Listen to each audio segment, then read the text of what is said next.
Baiklah, pada pertemuan yang ketiga ini kita akan membicarakan mengenai negara dan masyarakat sipil berdasarkan pemikiran Marx dan Antonio Gramsci.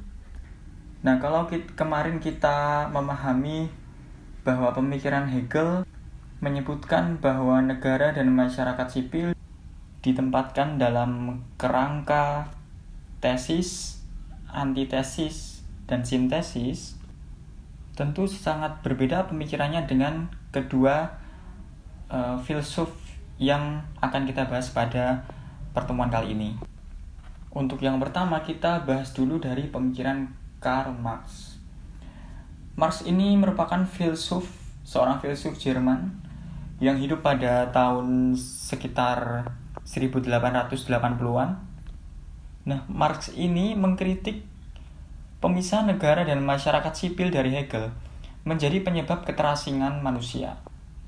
Marx memandang masyarakat sipil sebagai masyarakat yang dicirikan oleh pembagian kerja, sistem pertukaran, dan kepemilikan pribadi atas alat-alat produksi, atau yang disebut dengan borjuis dan proletar.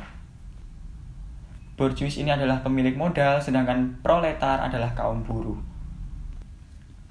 Nah, Marx ini beranggapan bahwa negara merupakan alat dari kelas yang berkuasa untuk melakukan penindasan kepada warga masyarakat. Dalam sebuah masyarakat feodal misalnya, kelas bangsawanlah yang menguasai negara.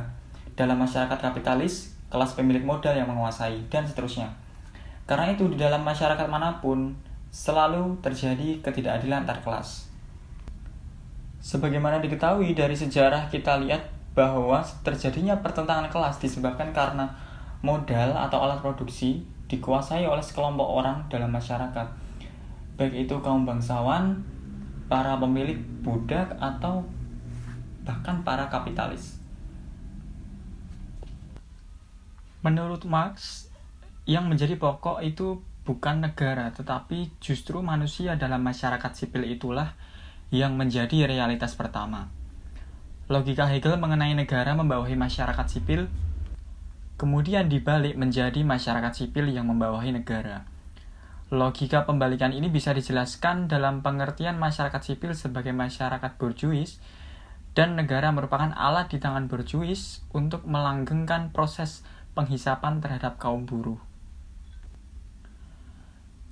Menurut pemikiran Karl Marx, negara dalam pandangan Marx adalah bagaikan sebuah alat di tangan kaum borjuis untuk mempertahankan kepentingan kaum borjuis tersebut.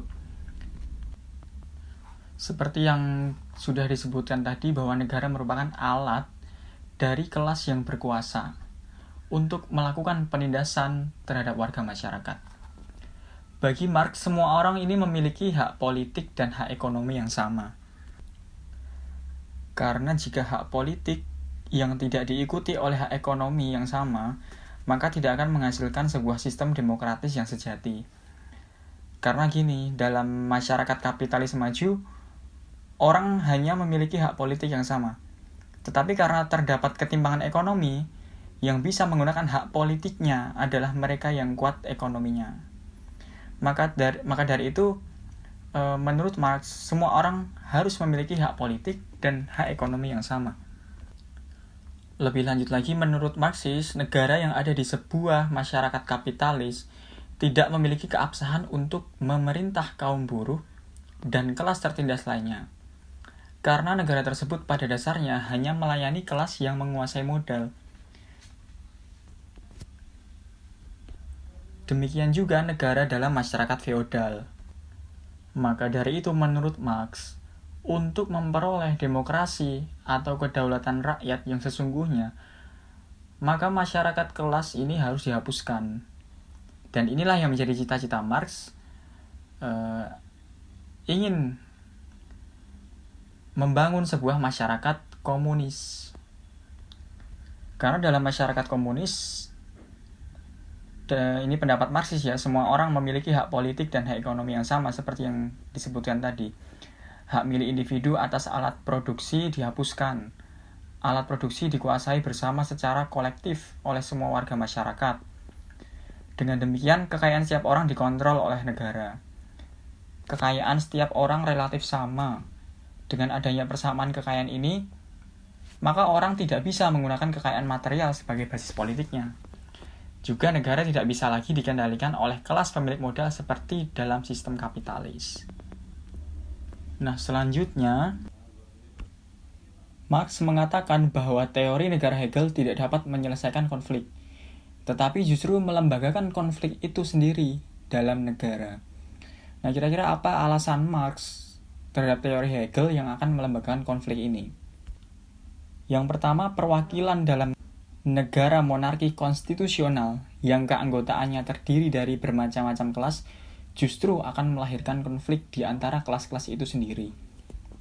Yang kedua, kelas birokrat yang ditampilkan Hegel akan memperjuangkan kepentingan kelas dari mana pejabat birokrasi itu berasal.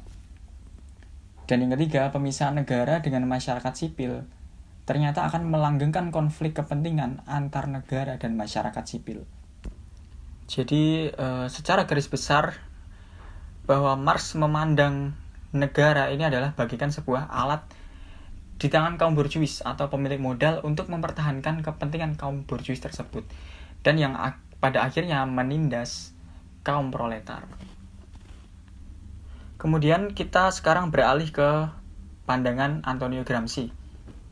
Nah, Antonio Gramsci ini juga merupakan filsuf dari Italia yang hidup pada tahun 1930-an atau mungkin 1937, dan ia juga merupakan salah satu pemikir orisinal utama dalam tradisi pemikiran Marxis tersebut. Marxis tadi ya. Ia juga dikenal sebagai penemu konsep hegemoni budaya sebagai cara untuk menjaga keberlangsungan negara dalam sebuah masyarakat kapitalisme. Nah, Gramsci ini menolak pemikiran Marx mengenai revolusi yang akan mengganti secara total negara dengan masyarakat tanpa kelas. Bagi Gramsci, perubahan ke arah sosialisme atau komunal tadi harus dilakukan dengan memanfaatkan jalur-jalur yang tersedia.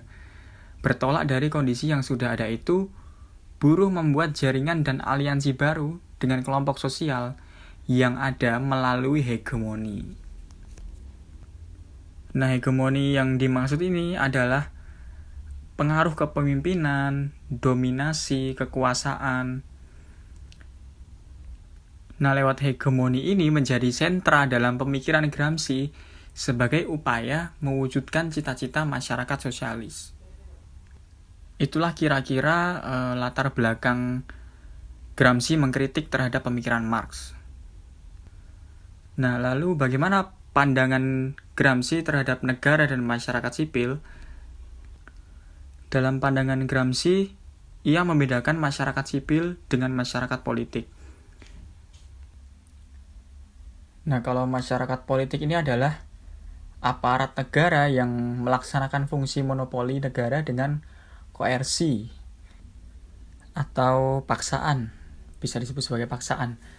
Jadi kita dapat memahami kalau secara definisi koersi ini merupakan bentuk akomodasi yang prosesnya dilaksanakan dengan menggunakan tekanan, sehingga salah satu pihak yang berinteraksi berada dalam keadaan lemah dibandingkan dengan pihak lawan. Nah, lalu siapa saja yang berada dalam masyarakat politik ini? Menurut Gramsci, yang di dalamnya di dalam masyarakat politik ini meliputi tentara, polisi, lembaga hukum atau penjara, dan semua departemen administrasi yang mengurusi pajak keuangan, perdagangan, dan sebagainya. Kemudian siapa masyarakat sipil? Masyarakat sipil ini adalah wilayah di mana relasi antara kelompok tidak dilakukan dengan koersi. Jadi tidak dengan paksaan gitu. Maka Gramsci mengatakan bahwa masyarakat sipil mencakup organisasi-organisasi privat seperti gereja, serikat dagang, sekolah, dan termasuk juga keluarga. Gramsci juga mengatakan bahwa organisasi dalam masyarakat sipil itu mempunyai tujuan yang berbeda, seperti politik, ekonomi, olahraga, seni, dan sebagainya. Namun, mereka memiliki asumsi-asumsi dan nilai yang diterima oleh masyarakat meskipun kadang sering tidak terlihat. Nah, masyarakat sipil ini merupakan salah satu bagian dari masyarakat kapitalis. Maka Gramsci mengatakan masyarakat kapitalis ini terdiri dari 3 jenis hubungan, yaitu hubungan dasar antara pekerja dan pemodal, hubungan koersif yang menjadi watak negara, dan hubungan sosial lainnya yang membentuk masyarakat sipil. Maka bagi Gramsci masyarakat sipil bukan negara karena negara bersifat koersif, dan bukan produksi karena dalam produksi terjadi tindakan koersif pemilik modal kepada buruh. Lalu apa negara menurut pemikiran Gramsci? Jadi negara ini adalah masyarakat politik dan masyarakat sipil. Negara ini memiliki alat-alat koersif, yaitu lembaga-lembaga yang disebut sebagai masyarakat politik. Tetapi negara tidak semata-mata melakukan koersif saja, tapi negara juga melakukan dengan apa yang disebut dengan peran formatif dan edukatif negara, yaitu melakukan hegemoni tadi. Jadi poinnya di sini, menurut pemikiran Gramsci, negara itu melakukan hegemoni. Masyarakat sipil merupakan masyarakat yang telah terhegemoni oleh negara, sehingga memampukan negara menjadi blok historis berkat dukungan dari masyarakat sipil. Itulah sebabnya Gramsci mengatakan bahwa negara merupakan masyarakat politik dan masyarakat sipil. Pemikiran Gramsci mengenai negara sebagai masyarakat politik dan masyarakat sipil melahirkan gagasan mengenai negara integral. Pemahaman mengenai negara integral ini tidak bisa dilepaskan dari gagasannya mengenai sifat kekuasaan. Kekuasaan dipahami oleh Gramsci sebagai hubungan sosial. Nah, hubungan sosial negara terjadi terhadap masyarakat politik dan juga terhadap masyarakat sipil. Jadi di dalam masyarakat sipil, di samping terdapat hubungan sosial di antara kelompok-kelompoknya, itu juga terdapat hubungan sosial dengan negara. Nah, lebih lanjut dijelaskan oleh Gramsci. Gramsci ini telah membagi 3 jenis-jenis hegemoni. Yang pertama ada hegemoni total, hegemoni merosot, dan hegemoni minimum. Hegemoni total ini apa? Hegemoni total yaitu hegemoni yang secara efektif bekerja menyeluruh ke semua aspek kehidupan, sehingga mematikan inisiatif pemberontakan. Nah, kemudian apa itu hegemoni merosot? Yaitu hegemoni yang tidak cukup efektif dan tidak berhasil melumpuhkan kepatuhan seluruh masyarakat. Dalam hal ini, masyarakat sebenarnya melihat banyak ketimpangan dan dalam diri mereka terdapat banyak ketidaksetujuan serta ketidakkesepakatan, namun tidak disertai dengan tindakan atau pemberontakan yang konkret. Kemudian yang terakhir adalah hegemoni minimum. Nah, ini adalah hegemoni yang gagal ditanamkan ke masyarakat dan ditanggapi dengan perlawanan serta pemberontakan. Nah, kemudian yang terakhir terdapat batasan konseptual yang digagas oleh Gramsci dalam memisahkan masyarakat sipil dan masyarakat politik, yang dilihat dari 3 batasan. Yang pertama, ekonomi. Nah, dengan melihat keadaan ekonomi yang berbeda dari tiap individu, akan dapat digolongkan dan diklasifikasi penempatan serta tingkat kelas orang tersebut. Kemudian, negara. Ini tempat munculnya praktek-praktek kekerasan dalam dominasi negara oleh aparatur negara. Misalnya, polisi dan tentara untuk menegakkan birokrasi negara dan sebagainya. Dan yang terakhir adalah masyarakat sipil. Nah, masyarakat sipil ini menunjukkan wilayah di luar masyarakat sebagai pelaku kegiatan ekonomi, namun tidak berada dalam wilayah aparatur negara. Misalnya organisasi masyarakat, lembaga agama, dan lain-lain. Baiklah, sampai di sini dulu untuk pertemuan yang ketiga kali ini. Kita membahas mengenai pemikiran dari Karl Marx dan Gramsci. Minggu lalu sudah membahas tentang Hegel. Dan sampai bertemu di perkuliahan selanjutnya. Terima kasih.